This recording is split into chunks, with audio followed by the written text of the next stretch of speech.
Hello po guys, so ngayon is unship method naman sa ating array function.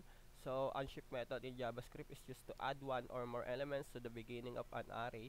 It modifies the original array and returns the new length. So same lang to sa ating push, pero yung push kasi nagpo-push siya dito sa dulo. Ito namang unship is mag-a-add siya, no? Unship add one or more at the beginning of an array. So dito siya dito sa unahan ng melon. So try natin.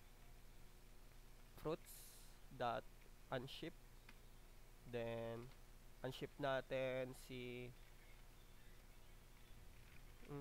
apple, then console dot log unship fruits pala, sorry. Yan, save. Yan, node script. So kung mapapansin nyo, nasa unahan na si apple.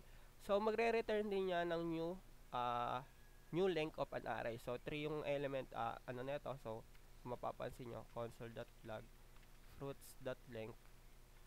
Yan. Tapos kung console log natin uli dito, fruits.length, magkaiba na siya. So yan, 3 yung length ng una, then 4 kasi nabago na. So ganito lang naman si unship. Yan, kung mapapansin nyo. Yan. So ayan yung pagkakaiba. So pwede din natin sa variables to.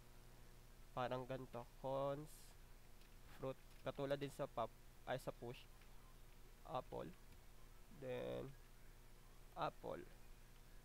So pwedeng dalawa yan. So dalawang apple, no? Apple dapat yan. So mapapansin nyo, nagdagdag siya. So pwede din tong one or more yan. Kahit ilan siya pwede madagdag. So ito lang po yung sa unship natin. Salamat po.